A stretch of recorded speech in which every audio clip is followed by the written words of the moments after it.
everyone. This week in the Omer is the week of Yesod. It starts today, and for the next 7 days is going to be the koach, and the energy and the air is that of Yesod. And each day there's another midah within the midah. Today is chesed of Yesod. But let's talk a little bit about Yesod and how that applies to us and our marriages and our relationships. So Yesod means the foundation, but as a midah, it refers to bonding. Bonding is the foundation of life. Bonding is the ultimate emotional connection. Bonding channels all 5 previous qualities, the previous middos and emotions of the past 5 weeks, which was love, discipline, compassion, endurance, and humility. And it takes all of those and creates a bond, which is what the foundation for life is all about. So Yesod completes the spectrum of all the emotions that allow us to bond with one another. And the reason that's so significant is because we are hardwired to form connections. We're hardwired to bond with each other. And the thing that we crave the most in life, our deepest desire, is for connection.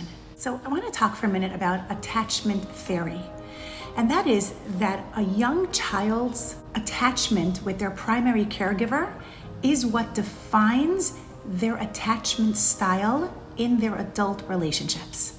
The innate need for human connection is so deep that if a child doesn't get the foundation of attachment, trust, love, and connection in the beginning of his life, he will have to work really hard later on to learn how to have secure and healthy attachments to others. Whatever we are taught as children, that's what we internalize, and that's what becomes our identity, and that is what writes the narrative that goes on in our minds on a regular basis. That's how we self-identify, and that's what the story we tell ourselves about our self-worth, about our personalities, about who we are, about what we deserve.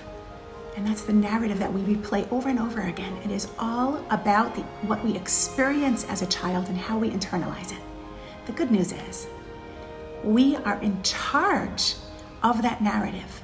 And even if we did not receive the love and the attachment and the connection that we needed when we were younger, it is never too late at any age or at any stage to learn how to have secure attachments. And the way we do that is by understanding the 3 connections that we have to make in life. You see, often when we're in the middle of the experience, we don't realize the impact that it has on us. But when experiences are repeated and reinforced over time, they create important emotional imprints that go into the foundation of our core beliefs. What are those core beliefs? What we believe about ourselves, the way we interact with others, and how we tackle life's challenges. In other words, I believe that the way I coped with something in the past should be the way I cope with it in the future. When in reality, sometimes what saved us in the past can actually destroy our future relationships. For example, a child who only received love by being obedient, well, that may have saved him in the past, but in the future, he will likely become a people pleaser, and that can hurt his relationships. Or someone who didn't receive the emotional support that they needed as a child, and they only survived due to their self-preservation, well, that really saved them in their past. But in their future relationships, they can become an avoidant in their attachments. So we have to learn that just because we experienced something in a certain way, or we handled something in a certain way in the past, doesn't mean that has to be the same way we handle it in the future. We can change the narrative in our minds that are keeping us in insecurely attached relationships. For example, the monologues that tell us things like, I'm not as worthy as other people. I need to rescue everyone around me. I fear being on my own. I have to overanalyze every single thing. I'm only as good as my last achievement. I must be in control at all times. I keep others at arm's distance. I deserve to suffer. I can't control my emotions.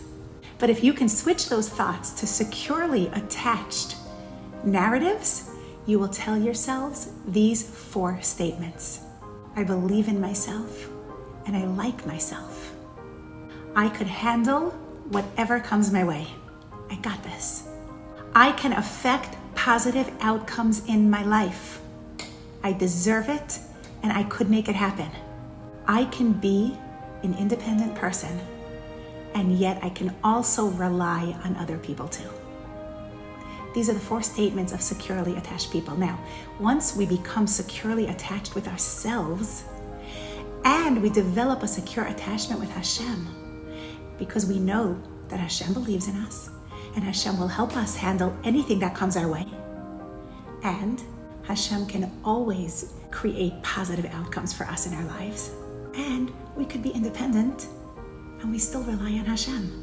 So when we develop secure attachments with ourselves, secure attachments with Hashem, then we will be able to develop secure attachments in all of our relationships with our spouses and with our children, and we will be able to model those secure attachments with our children so they will grow up with secure and healthy attachments in their future relationships. So that is the week of Yesod, the week of bonding, and specifically today is the Chesed in the Yesod.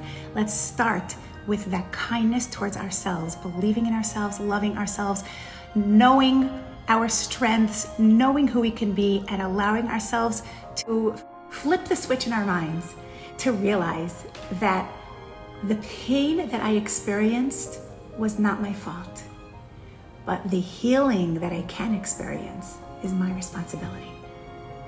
And we can do that just by flipping the narrative. Our self-talk is so powerful. The things we tell ourselves are the things that we believe. So let's begin today in the week of Yesod, in the week of the foundation, setting the foundation for our futures, for our relationships, through bonding with ourselves, through bonding with Hashem, and then through bonding with the people that we love.